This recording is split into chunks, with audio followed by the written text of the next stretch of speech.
सलामुअलैकुम, welcome back to the FK MBBS club.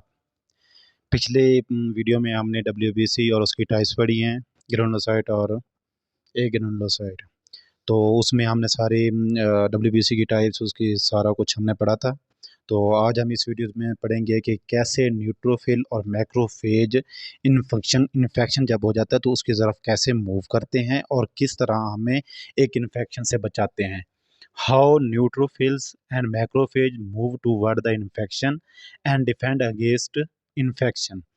ये पिछले साल हमारी नम्स यूनिवर्सिटी में सेम इस तरह का क्वेश्चन आया था प्रोफ में। और ये समझना बहुत आसान है, इतना बहुत इजी टॉपिक है, बस आपने थोड़ा सा कंसेप्ट ले लेना है। तो क्या है कि किस तरह न्यूट्रोफिल और मैक्रोफेज एक इन्फेक्शन की तरफ मूव करते हैं और कैसे हमें एक इन्फेक्शन से बचाते हैं। फर्स्ट ऑफ ऑल क्या होता है कि जब हमें हमारी स्किन पे कोई इन्फेक्शन होता है या इंजरी होती है तो क्या बैक्टीरिया, वायरस और पैरासाइट जो होते हैं वो इंटर करते हैं। जब वो इंटर होते हैं तो क्या हो जाएंगे, वो जब इंटर होकर टिश्यू में जाते हैं और वहाँ क्या करते हैं, बैक्टीरियल वायरल टॉक्सिन प्रोड्यूस करते हैं या degenerative product of inflame tissue produce होता है या कंप्लीमेंट कम्प्लेक्स बनता है। इसकी वजह से क्या होगा कि जो हम उस टिश्यू के करीब कैपिलरीज पड़ी होगी जिसमें वाइट ब्लड सेल मूव कर रहे होंगे वो अट्रैक्ट होंगे, और जो जिस तरह वो अट्रैक्ट होंगे और उस बैक्टीरिया वायरस की तरफ मूव करेंगे, उस प्रोसेस को हम क्या कहते हैं, कीमोटैक्सिस कहते हैं।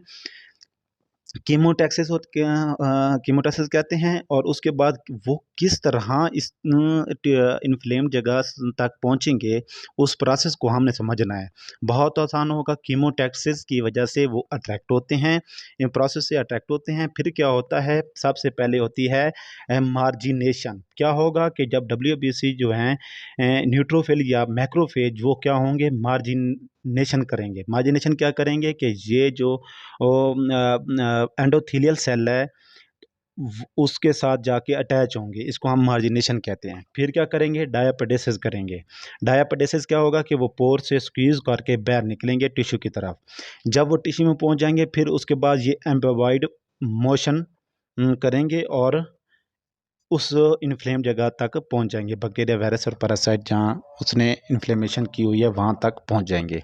ये मैंने आपको एक ओवरऑल प्रोसेस बता दिया है। अभी मैं आपको पढ़ाता हूँ कि जैसे ही एक स्किन इंजरी हुई है तो बैक्टीरिया, वायरस इंटर हुआ है, उसने क्या किया है कि बैक्टीरिया वायरल टॉक्सिन प्रोड्यूस किया है या degenerative product of inflame tissue हुआ है या कंप्लीमेंट कम्प्लेक्स बनना है, जिसकी वजह से क्या होगा कि जो डब्ल्यू बी सी होंगे वो अट्रैक्ट होंगे। किसकी वजह से अट्रैक्ट होंगे कि कीमोटैक्सिस क्या है कि neutrophil and macrophage move toward the source chemical is called chemotaxis. और ये कितनी इफेक्टिव होती है, ये effective up to the 100 micrometre away from the inflame tissue. जहां इन्फ्लेम टिश्यू हुआ है वहां से 100 मैक्रोमीटर के डिस्टेंस तक ये डब्ल्यूबीसी को अटैक कर सकती है। और मैं आपको एक बताता चलूं कि no capillaries away from 100 micrometre away from tissue. कोई भी कैपिलरी हमारी जो जितने भी हमारे बॉडी के टिश्यू हैं वहाँ से कैपिलरीज जो 50 मैक्रोमीटर के डिस्टेंस तक हम हर कैपिलरी उस टिश्यू तक मौजूद होती है, और कोई कैपिलरी 50 मैक्रोमीटर से दूर नहीं होती टिश्यू से। सो इसीलिए ये मोस्ट इफेक्टिव है 100 माइक्रोमीटर तक। तो कीमोटैक्सिस हो गई। कीमोटैक्सिस वो जो उसने अटैक कर दिया तो पहले पहला क्या होगा कि मार्जिनेशन होगी। मार्जिनेशन क्या है कि जो सेल है डब्ल्यूबीसी, न्यूट्रोफिल या मैक्रोफेज, वो एंडोथीलियल सेल से जाके अटैच होंगे। कैसे अटैच होंगे, क्योंकि डब्ल्यूबीसी के पास होगी इंटेग्रिन प्रोटीन और जो एंडोथीलियल सेल है उसके पास होगी सेलेक्टिन आईसीएएम। सेलेक्टिन आईसीएएम क्या है, इंट्रा सेलुलर अडीजन मालिक्यूल जो आपस में अटैच करेंगे। तो फिर क्या होगा कि न्यूट्रोसेल और एंडोथीलियल्स, इंटेग्रिन न्यूट्रोफिल के पास हो गई और सेलेक्टिन होगी एंडोथीलियल सेल के पास, ये आपस में अटैच हो गए। उसके बाद उसने क्या होना, डायपेटिस। क्योंकि अब देखो इसमें जो पोर्स हैं इससे उन्होंने सिक्यूज़ होना है। जब डब्ल्यूबीसी सिक्यूज़ करेंगे थ्रू द पोर तो उस मूवमेंट को हम क्या करेंगे, डायापेडेसिस। क्योंकि पूरा डब्ल्यूबीसी नहीं आ सकता क्योंकि पोर छोटा है, डब्ल्यूबीसी बड़ा है, तो उसने क्या होना है, स्क्वीज थ्रो होके आना है। सही है। उसके बाद डायपेटिस हो गई, तो उसके बाद वो टिश्यू में कैसे मूव करेगा, वो एम्बोबॉइड मोशन करेगा in tissue toward the chemotactic source तक। वो कहाँ तक जाएगा, टिश्यू में जब वो इंटर हो गया तो कीमोटैक्टिक सोर्स तक कैसे पहुँचेगा, एमीबॉइड मोशन से। फिर उसके बाद वो क्या करेगा, जब यहाँ पहुँच जाएगा तो उसके बाद वो फैगोसाइटोसिस शुरू कर देगा, सेलुलर इंजेक्शन। मैं आपको फैगोसाइटोसिस की एक नेक्स्ट वीडियो बनाऊंगा। ये एक मुकम्मल टॉपिक है और ये एससीक्यूज में आता है, मैं इसके लिए ज़्यादा बताऊंगा। इस थोड़ा सा आपको बता देता हूँ फैगोसाइटोसिस होती क्या है। कि जैसे ही वो वाइट ब्लड सेल आ गया है, ये एक हमारा हो गया chemical toxin, virus, bacteria, parasite. जब वाइट ब्लड सेल आएंगे तो वो पहले सूडोपोडिया बनाएंगे, वो इसको घेर लेंगे, सही है। तो इसको जैसे घेर लेंगे फिर इसको अंदर कर लेंगे, बैक्टीरिया और वायरस को। ये फिर फैगोसोम बन जाएगा। ये जो फैगोसोम है फिर जाके इधर लाइसोसोम और पैराक्सोसोम पड़ेंगे, इसको डिजनरेट कर देंगे। डिजनरेट करके फिर सेल का कर देगा, इसको एक्सोसाइटोस कर देगा, इस मटेरियल को। सही है, ये थोड़ा प्रोसेस है। मैं इसके लिए फैगोसाइटोसिस के लिए एक अलग वीडियो बनाऊंगा।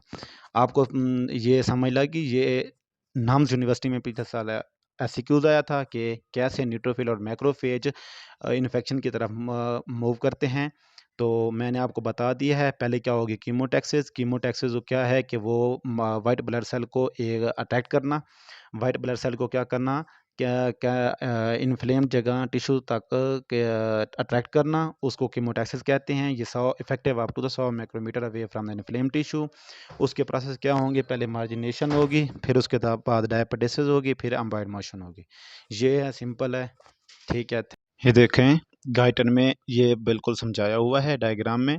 तो देखें, पहले जैसे ही एक कीमोटैक्सिस सोर्स ने कीमोटैक्ट किया वाइट डब्ल्यूबीसी को, ये कैपिटरी में डब्ल्यूबीसी सर्कुलेट कर रहे थे। पहले उसने क्या किया कि ये पोर है, पोर से आके ये पहले क्या करेगा, मार्जिनेशन करेगा। जैसे ये अटैच हो गए, डब्ल्यूबीसी और एंडोथेलियल सेल आपस में अटैच हो गए, इसको हम मार्जिनेशन कहते हैं।